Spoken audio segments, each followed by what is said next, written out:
Một căn nhà nội thất cao cấp nằm trong khu dân cư đồng bộ thuộc phường Hiệp Thành, quận 12, thành phố Hồ Chí Minh, gần khu Hiệp Thành City. Căn nhà này có cái kết cấu là một trệt, một lửng, 3 tầng lầu. Công năng sử dụng gồm một gara ô tô, một phòng khách. Có tất cả là 4 phòng ngủ, 5 nhà vệ sinh, một phòng thờ và một phòng xông hơi. Nằm trong khu dân cư thực sự là quá đẳng cấp quý vị. Nếu các anh chị mình đang có nhu cầu muốn tìm nhà ở quận 12 với cái số tiền là chỉ hơn 5 tỷ đồng thì không nên bỏ qua cái video này. Quang Minh sẽ review chi tiết cái căn nhà cũng như là giấy tờ pháp lý và thông tin quy hoạch của căn nhà này. Quang Minh xin mời toàn thể quý vị các anh chị cùng Quang Minh đi vào nội dung chi tiết. Quang Minh xin cảm ơn.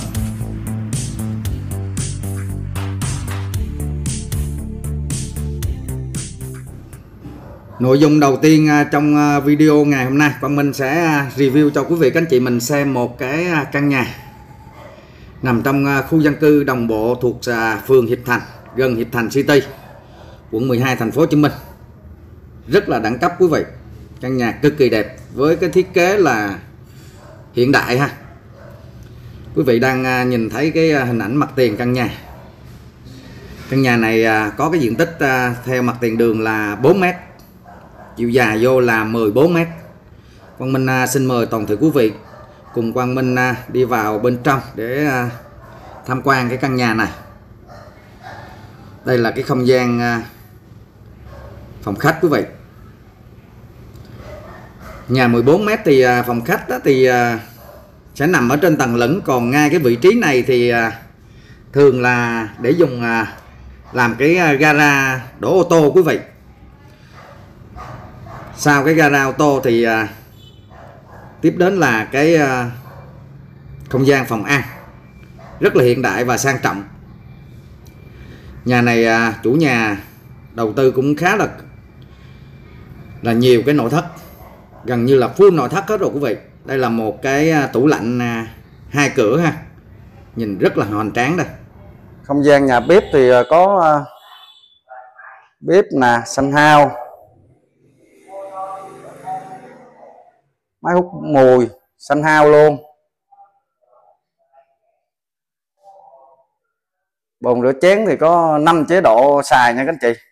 Nước chế độ rửa ly nè, nước nóng, nước lạnh, nói chung là công năng thì nó hiện đại. Tủ chén đây. Tầng trệt của mình thì có một cái nhà vệ sinh, vô đây con Minh chào quý vị nè tí xíu. Nghe nói bữa giờ quận 12 thị trường nhà đất nó cũng đang sôi động. Lúc trước bọn mình quay ở dưới đây nhiều lắm các anh chị, nhưng mà sau này đi thị trường Củ Chi làm nhiều hơn cho nên là ít làm video ở dưới quận 12. Khách hàng thì cũng nhiều người hỏi nhà ở quận 12 cho nên là nay tranh thủ xuống quận 12 review cho quý vị các anh chị mình xem một căn nhà nó khá là đẹp ha. Bây giờ Quang Minh mời toàn thể quý vị các anh chị mình cùng Quang Minh di chuyển lên tầng lửng nha. Nhà mình đó thì cái tầng trệt ở dưới là cái khoảng ở dưới là cái nơi mà đầu tiên Quang Minh quay là đó là gara ô tô nha quý vị. Còn vấn đề mà tiếp khách thì quý vị các anh chị mình lên tầng lửng đây. Chủ nhà thì nói chung cái căn nhà này là full nội thất hết rồi, full nội thất hết, có gắn máy lạnh luôn à. Phòng khách này có một cái cửa sổ này. Cửa sổ, tủ. Giờ là thiết kế nó rất là hiện đại quý vị. Ánh sáng đèn rất là nhiều cho nên là ban đêm này căn nhà này mà các anh chị mình bật hết đèn lên thì lộng lẫy luôn. Cái đèn ngay chỗ cái phòng này khá là đẹp ha. Cầu thang cũng giờ cũng gắn đèn led nữa.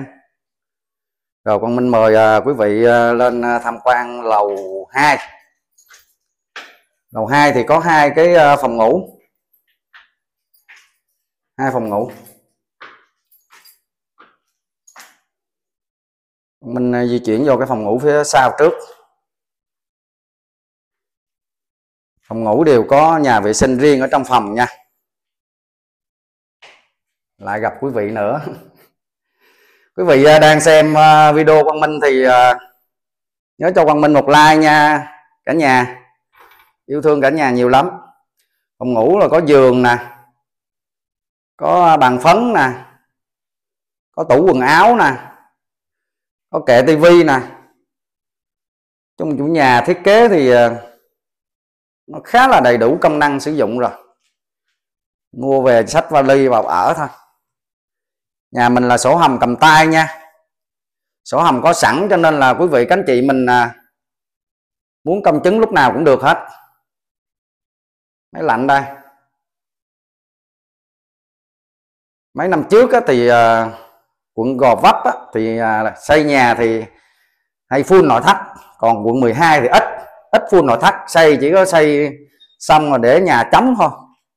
Nhưng mà sau này thì bây giờ quận 12 cũng full nội thất như Gò Vấp rất là nhiều rồi. Nhà vệ sinh. Cây sen tắm nhìn rất là hoành tráng đúng không cả nhà? Còn mình nhắc lại tổng cái diện tích đất của cái căn nhà này là 51 m đất ở tại đô thị nha.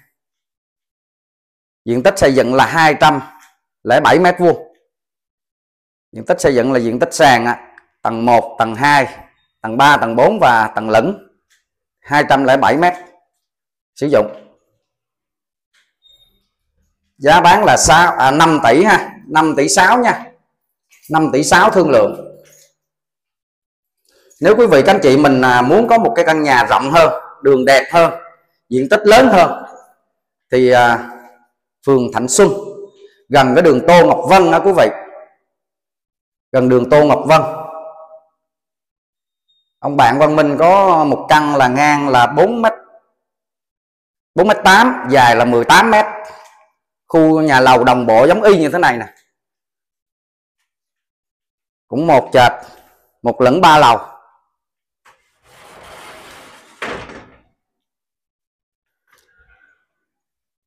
Mình ra ban công quay toàn cảnh tí nữa lên sân thượng ở trên nó quay nó anh chị mình thấy toàn cảnh hơn. Một trệt 3 lầu bên Thạnh Xuân thì cái giá là 6 tỷ 700 triệu thương lượng.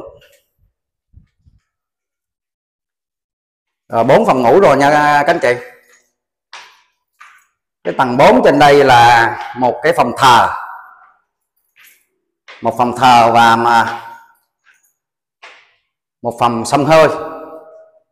Đây phòng xông hơi nè, cái cửa này. Cái cửa này vô phòng xông hơi. Phòng xông hơi đây. Xông nóng. Phòng xông hơi. Đó, các anh chị mình giờ chủ nhà là thiết kế đầy đủ hết. Đi làm về mỏi mệt muốn xong gì cứ ra đây ngồi xong rồi ra tắm. Cái bồn tắm đây. Tiện nghi thì nói chung căn nhà này thì quá là đầy đủ, không có thiếu công năng cho một cái gia đình hiện đại. Cái nhà này nếu mà quý vị các anh chị mình ai là người khách hàng của Quang Minh mà có nhu cầu ở thật, thì cũng nên tìm hiểu cái căn nhà này. Nói chung cũng còn khá nhiều sản phẩm ở cái vị trí ở quận 12 nha. Giống như ở phía trước đây căn nhà phía trước nè, góc 2 mặt tiền. Góc 2 mặt tiền nhưng mà không có bị lộ giới nha quý vị. Ngang 4,5 m, dài 14, một trệt 3 lầu. Một trệt 3 lầu. Giá là 6 tỷ 6. Không gian là toàn cảnh xung quanh nha. Xung quanh hết. Ở đây là gần Hiệp Thành City.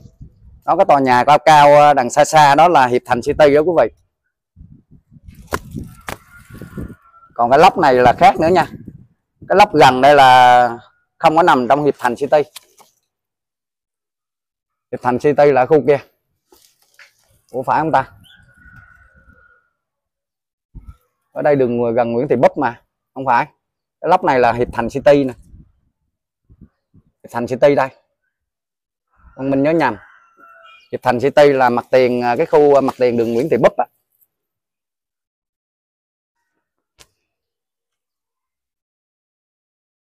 Lầu đồng bộ hết, một trệt một lửng 3 lầu giống y như này hết ha. Bây giờ là nhà đầu tư là hay thiết kế cái ban công mà ở dưới là ốp nhựa giả gỗ nè quý vị. Theo năm tháng thì cái vật liệu này nó không có bị ố vàng ha. Còn ngày xưa là bây giờ cũng vẫn nhiều anh chị là thiết kế là cũng vẫn là lăn sơn, chét bột lăn sơn. Mà sau này theo thời gian thì 5, 7 năm, 10 năm sau thì nó hay có cái trường hợp là nó ố vàng, cho nên là giờ người ta làm cái nhựa giả gỗ đó là nó bền. Mình mở cửa cái sau ra ha. Sau đây còn một cái ban công phía sau đây, có cái cầu thang nhỏ nhỏ này để đi lên trên đó, để máy lạnh ở trên đó, bồn nước phía sau. Ngay chỗ đó Hiệp Thành City quý vị. Nãy Quang Minh nhớ nhầm, đúng là cái đó là Hiệp Thành City. Còn ở lốc xa xa đằng kia là xa lắm. Hiệp Thành thì nó gần với phường Tân Chánh Hiệp. Ở đây về ra đường Lê Văn Khương về Gò Vấp cũng gần quý vị, gần đường Nguyễn Ánh Thủ ha. Xe hơi xe tải vào tới nơi.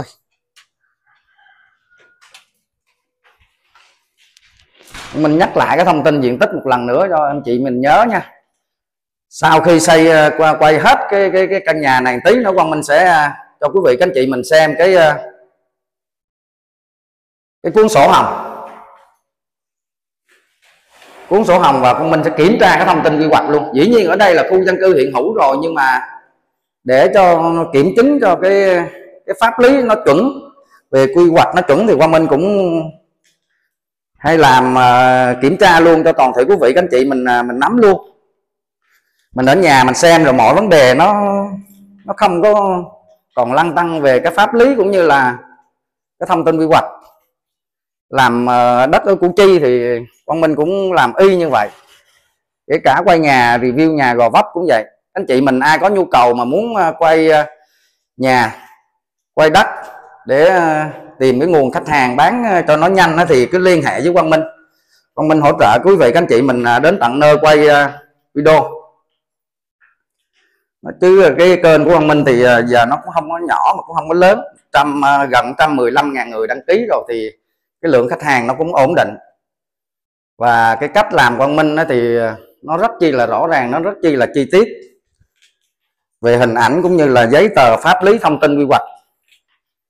Củ Chi là quy hoạch nhiều lắm nha các anh chị. Mua thì nên kiểm tra cho nó kỹ nha. Anh chị nào mua Củ Chi mà nếu không mua trên kênh bất động sản Quang Minh thì cứ gửi sổ qua Zalo là 0937234579 nha. Quang Minh hỗ trợ kiểm tra cái thông tin quy hoạch cho toàn thể quý vị các anh chị mình là miễn phí hết. Kiểm tra xong mà nó ok rồi mình mới tiến hành mình đặt cọc để cho mình an tâm.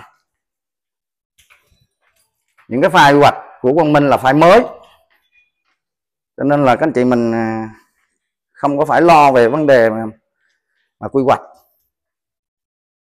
Quang Minh đã đi di chuyển xuống tới tầng trệt rồi, đi ra ngoài review một tí nữa cho quý vị các anh chị mình nắm. Cái đường này là đường đi thông hết nha, cái hướng này cũng đi thông được. Hướng này là ra đường Hiệp Thành 43, còn cái hướng này là đi ra đường Nguyễn Ánh Thủ và đi ra đường Trần Thị Hè. Lúc nãy Quang Minh nói cái nhà 6,6 tỷ là vị trí này, căn góc 2 mặt tiền. Đằng kia ngang 4,5 m ha, 4,5 m, dài 14, một trệt 3 lầu, giá 6,6 tỷ. Đó, quý vị các anh chị mình thấy anh chị em môi giới là đang dắt khách vô vào xem á. Khách bên đó không biết có chốt không mà nãy giờ là Quang Minh thấy là xem rất là lâu, bây giờ vẫn còn đang xem. Mặt tiền ha, quay lại một lần nữa cái mặt tiền cho quý vị các anh chị mình chiêm ngưỡng. Thiết kế cũng khá là hiện đại, ngang 4 dài là 14 mét.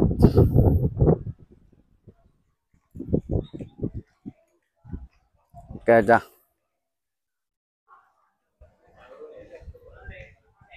Tí nữa sau khi mà Quang Minh kiểm tra cái thông tin quy hoạch cũng như là quay cái cuốn sổ thì Quang Minh sẽ di chuyển từ đây, Quang Minh đi ra đường Trần Thị Hè hay là Nguyễn Ánh Thủ cho quý vị các anh chị mình xem nha, cái mật độ dân cư ở đây và cái đoạn đường đi đến cái căn nhà này nó như thế nào.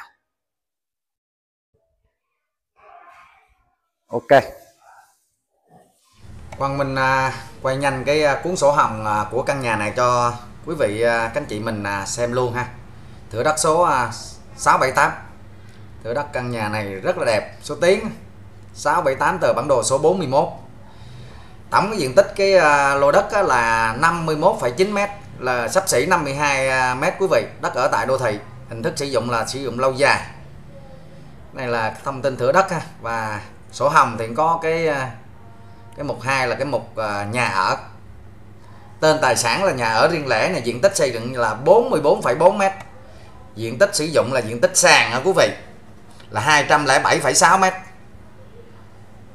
Kết cấu là tường gạch này, cột bê tông cốt thép, sàn bê tông cốt thép, rồi mái bê tông cốt thép luôn. Đó, nhà mình là mái bê tông luôn nha, không có mái tôn ha.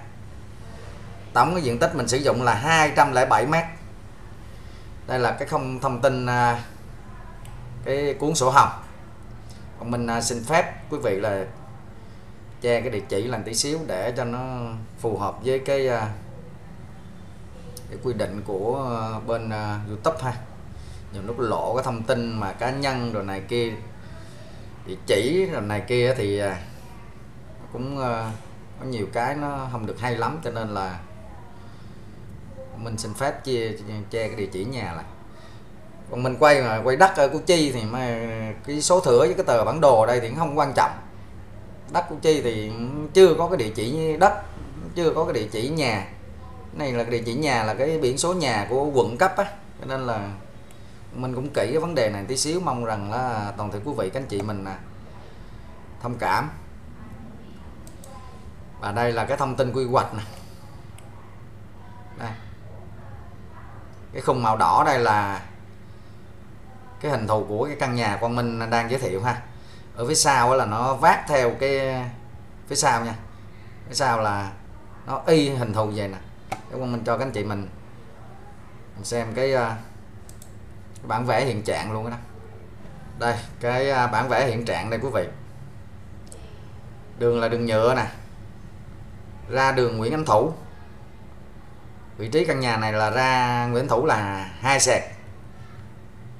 Lúc nãy là bên đây có một cái căn nhà 2 mặt tiền nè, còn mình có quay sơ qua bên đây để các anh chị mình hình dung ha, con đường này. Căn nhà mình nằm ngay cái đoạn cong này. Đó, một căn nhà bên đây là 4,5 m, 14, một trệt 3 lầu luôn đó, 6,6 tỷ hồi nãy Quang Minh có nói. Đó, cái bản vẽ hiện trạng đây, thửa đất là 678 nè, 678. Này là cái tầng lửng nè, tầng lửng là ngay từ cái vị trí này. Ở tầng lửng đây. Này là tầng 2 và tầng 3. Tầng 2, tầng 3 thì 4 cái phòng ngủ là nằm ở trên tầng 2, tầng 3. Và cái tầng 4 thì ở trước là cái sân thượng đây. Sân thượng có mái che, và phía sau đây cũng có một cái ban công phía sau nhỏ nhỏ đây. Cái tầng 4 thì có cái phòng thờ, với phía sau là cái phòng xông hơi đó quý vị. Đó, tổng tính hết, tổng cái diện tích tầng 1 nè, tầng lửng, tầng 2, tầng 3 và tầng 4 thì nó 207,6 m. Nó giống trên cái thông tin quy hoạch luôn nè. Cuốn sổ đây Quang Minh đánh cái tọa độ vô trước để đỡ mất thời gian quý vị các anh chị. Cái tờ bản đồ của mình là tờ bản đồ số 41. Quý vị để ý dùm Quang Minh ha. Đó, số thửa là thửa 678, tờ bản đồ số 41. Thì áp vô cái file quy hoạch của mình á, thì đây là tờ 41 đây. Trong một cái phường Hiệp Thành này nó rất là nhiều tờ bản đồ nha các anh chị. Ví dụ ngay cái vị trí này là tờ 40, đây là tờ 39. Đó, mỗi một khu nó có một cái tờ bản đồ. Đây tờ 43 nè, tờ 43. Quy hoạch này là tỷ lệ 1/500 hết nha các anh chị. Ở quận 12 vẫn còn là đất dân cư xây dựng mới nè, đất ở mới, đất ở mới. Còn cái vị dạ đúng anh.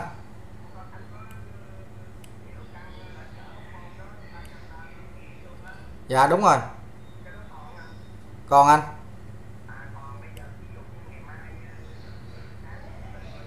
Dạ được.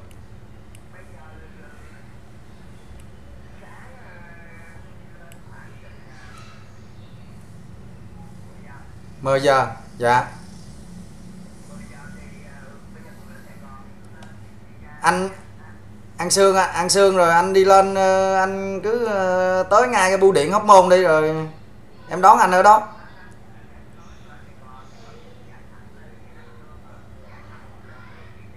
Đúng rồi, anh đi lên tới lên khoảng An Sương, anh lên 4 km nữa thì gặp cái ngã tư là ngã tư Giếng Nước, bên tay phải là đường Bà Triệu á. Rẽ phải vô đường Bà Triệu, anh chạy thẳng hết đường Bà Triệu là gặp chợ Hóc Môn. Anh tới ngay bưu điện đi. Ok dạ.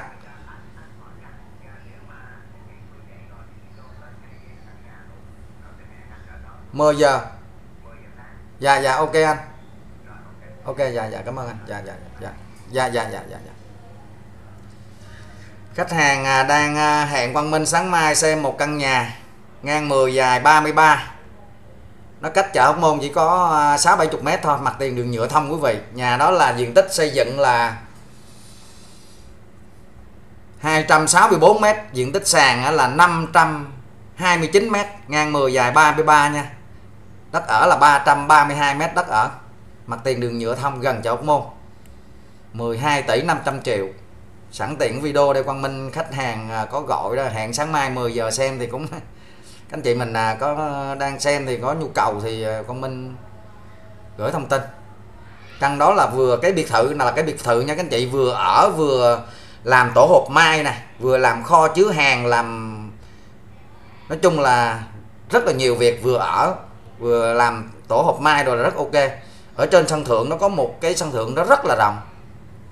Rồi cái không gian ở cái phía sau tầng trệt thì một không gian cũng rất là rộng. Cái diện tích cái nhà nó là cái sàn rất là nhiều. Nhà nó của đứa em ở Sài Gòn gửi bán cũng giá cũng rất là rẻ các anh chị. Đó, như cái nhà này quận 12 thì có 51 m² thôi. Thì đường thì không có đẹp bằng cái nhà Quang Minh đang nói chuyện ngay chợ Hóc Môn đâu. Đường nhựa 6 m đàng hoàng, đường thông, dân cư đông nghẹt hết. Đi bộ là lại chợ Hóc Môn. Nó cách chợ Hóc Môn có mấy chục mét rồi. Đó, 12 tỷ 500 triệu thương lượng. Ngang 10 thì ở đó là được 2 lô. Bây giờ mà 529 mét sàn thì các anh chị mình xây dựng, tiền xây dựng không cũng khá là nhiều ha. Một lô đất mà 5 mét dài 33 mặt tiền nữa thì cũng không phải là ít tiền. Đó, cho nên là tiện đây khách hàng có gọi hỏi Quang Minh thì Quang Minh cũng dành ít mấy mươi giây để trao đổi thêm cho quý vị các anh chị. Rồi tiếp theo trở lại với cái công việc chính là cái tờ số 41 nè. Đó, các anh chị mình thấy ha. Trên cái sổ thì Quang Minh có quay rồi đó. Tờ bản đồ số 11 thửa là 678. Quang Minh lít vô đây nè. Đây nó lăng dân tư mới là nãy Quang Minh là lít vô cái vị trí này, cái nét này. Thì nó là dân cư mới. Hiện tại Hóc Môn cũng còn là dân cư mới, nhưng mà bây giờ sắp tới là đang là phân dân cư mới là có 72 cái ô phố, là nếu mà mật độ dân cư nhiều thì vẫn cho chuyển mục đích rồi quý vị. Còn cấp phép thì vẫn cấp phép, cấp phép có thời hạn. Sắp tới những cái đó là Quang Minh nghĩ là bỏ hết. Sắp tới là Hóc Môn nghe đâu là còn chỉ có 2 phường thôi. Thì nghe thông tin anh em người ta nói như vậy, Quang Minh truyền đạt lại còn 2 phường, một phường Bà Điểm và một phường Hóc Môn thôi. Thì sắp tới có nhiều cái nó nó sẽ gỡ hết. Đây Quang Minh lít vô cái thanh này thì nó sẽ ra cái khu dân đất của mình là dân cư gì. Này là đất ở nè các anh chị. Như ở trên Hóc Môn là mấy cái màu này là đất ở hiện hữu á. Dĩ nhiên thì xem quy hoạch về cho quý vị các anh chị mình nắm thôi, chứ còn thực tế xây một cái căn nhà cấp phép như xây dựng hoàn công ra mà sổ mới cáo luôn thì không có cái lý do gì hết mà bị quy hoạch gì hết các anh chị. Cái đường này là ra đường Trần Thị Hè này, ra đây là đường Nguyễn Thủ vô Trần Thị Hè, xong rồi rẽ vô đây. Cái khu ngoài đây là lúc trước người ta làm trước, sau này cái khu này là mới làm là sau này, cho nên giờ nhà nước sẽ thu hồi đó, thu hồi làm đường, thì cho nên là sổ nó thể hiện là đường nhựa, là đường của nhà nước rồi, cho nên các anh chị mình cứ an tâm mà mua, không có vấn đề gì hết. Quang Minh kiểm tra cái quy hoạch này thì cũng mới rồi, anh chị mình không có vấn đề gì phải lăn tăn đó. Căn nhà này có cái hướng là hướng Tây Bắc nha, bên đây là hướng Tây nè, bên đây đông lên là Bắc mà xuống là Nam. Căn nhà mình có hướng Tây Bắc, thuộc mệnh là Tây Tứ Trạch. Anh chị mình quý khách hàng ai có hợp hướng thì cũng nên lưu ý cái căn nhà này. Cái giá thì cũng hợp lý quý vị, 5 tỷ 600 triệu còn thương lượng. Một căn nhà thiết kế cũng khá là đẹp, rất là hiện đại ha. Nội thất thì nó cũng gần như full rồi. Mong rằng thông qua cái video Quang Minh làm như thế này thì rất là rõ ràng, chi tiết và cụ thể. Quý vị cho Quang Minh một like, và anh chị nào chưa đăng ký kênh Quang Minh thì nhớ ấn vào nút đăng ký kênh miễn phí ha, để cập nhật mọi cái thông tin mua bán nhà đất trên kênh YouTube Bất Động Sản Quang Minh, uy tín tạo niềm tin. Quang Minh làm video ở Củ Chi khá là nhiều quý vị. Củ Chi bây giờ có nhiều cái nền đất cũng hiện tại Quang Minh nghĩ là giá rất là tốt. Mặt tiền đường tỉnh lộ 15 xã Nhuận Đức, ngang 11, sâu 85, gần 1.000 m², có 300 thổ cư. Giá chỉ có 6 tỷ rưỡi thôi. Đó. Giá này là giá chuẩn nha. Đất này là của bạn Quang Minh chứ cũng không có ai xa lạ hết, cho nên là một khi mà các anh chị mình nhờ Quang Minh đàm phán giá thì Quang Minh làm một cái giá rất là chuẩn chỉnh, không có mà ABC gì hết.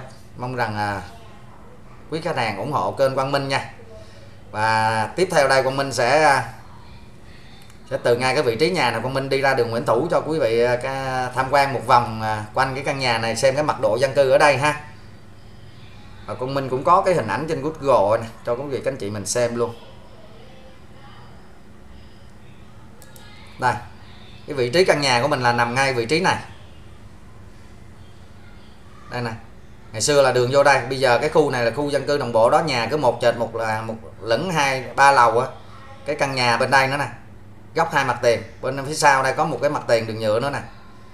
Ra đây là đường Trần Thị Hè. Trần Thị Hè đây. Đường Nguyễn Thủ ngoài đây. Đó. Hiệp Thành City nằm ngay chỗ này. Khu này là khu Hiệp Thành City đây. Hiệp Thành City là mặt tiền đường Nguyễn Thị Búp. Hiệp Thành City. Đó. Xung quanh thì nó khá là nhiều cái tiện ích, không có thiếu cái gì hết. Nhìn từ trên cao á, Google Maps thì các anh nhìn thấy cái mật độ ở đây nó khủng khiếp, bít rịch hết rồi. Mà rê lên trên Hóc Môn đây, bây giờ Hóc Môn trên đây cũng rất là đông quý vị. Đây là chợ Hóc Môn nè, chợ Hóc Môn đây. Cái căn nhà nãy Quang Minh á chia sẻ với quý vị ngang 10 dài 33 đó, thì nằm ngay vị trí một sẹt của đường Trưng Nữ Vương này nè. Đây chợ Hóc Môn, đây chợ Hóc Môn đây, nó nằm trên cái đường này, kế đây nè. Đó, dân cư trên Hóc Môn cũng đâu có thua gì quận 12 không quý vị, đúng không? Rất là đông. Nhà đất bữa giờ, đất Hóc Môn bữa giờ trên đây là Quang Minh cảm giác là Quang Minh chia sẻ thật chứ không phải là nói mà để tung hô hay gì đâu. Đất nền mua bán rất là nhanh, phân lô tách ra là bán, tách ra là bán. Giờ nhà đầu tư chịu mua luôn rồi các anh chị, mua đầu tư chứ không phải là mua ở thật đâu. Đất mà ra mà F0 mà giá hợp lý là dân anh em đầu tư là vẫn mua chốt để mua đi bán lại đó, thì rất là nhiều. Ok chưa? Rồi bây giờ Quang Minh di chuyển từ căn nhà ra đường Nguyễn Thủ một tí nữa rồi Quang Minh xin kết thúc video nha. Tiếp theo Quang Minh sẽ xuất phát từ ngay cái vị trí căn nhà. Quang Minh đi ra đường Trần Thị Hè. Ra chưa đầy 100 m thì gặp đường Trần Thị Hè. Trần Thị Hè thì 1 sẹt của đường Nguyễn Thủ. Ở đây thì mật độ dân cư thì anh chị mình chắc cũng hình dung hết rồi.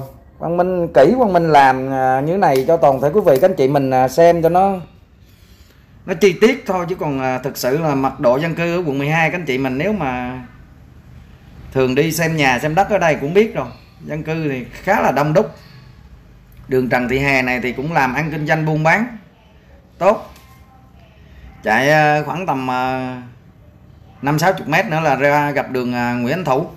Nếu quý vị mà muốn mua đất thì Quang Minh có một người anh cũng gửi cho Quang Minh một cái lô đất là mặt tiền đường Hiệp Thành 12 quý vị, gần chợ Hiệp Thành nha.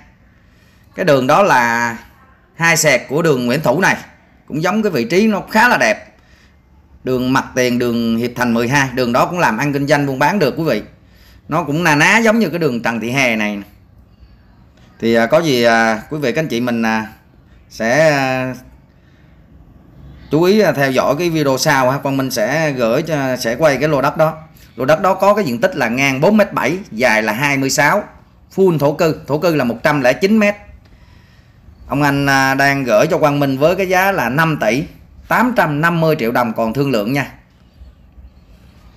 Ngang mà 4m7 và 26 thì các anh chị quý vị mình mua về mình xây một căn nhà thì cực kỳ là đẳng cấp, rất là đẹp. Gần chợ Hiệp Thành, nó cách chợ Hiệp Thành cũng có mấy trăm mét thôi. Dân cư ở đó là cũng quá trời đông luôn. Video đến đây thì cũng khá là dài rồi. Quang Minh đang di chuyển trên đường Nguyễn Ánh Thủ ha. Để thay cho lời kết video này thì Quang Minh sẽ kính chúc toàn thể quý vị, quý khách hàng, các anh em nhà đầu tư cũng như là các anh chị em môi giới có một năm 2000 làm ăn gặt hái được nhiều thành công và dồi dào sức khỏe, gia đình hạnh phúc. Trước khi rời video này, quý vị nhớ cho Quang Minh một like, cũng như là anh chị nào mà chưa đăng ký kênh Quang Minh thì nhớ nhấn vào nút đăng ký kênh miễn phí nha quý vị, để tiện theo dõi những video tiếp theo. Quang Minh xin kính chào và hẹn gặp lại toàn thể quý vị.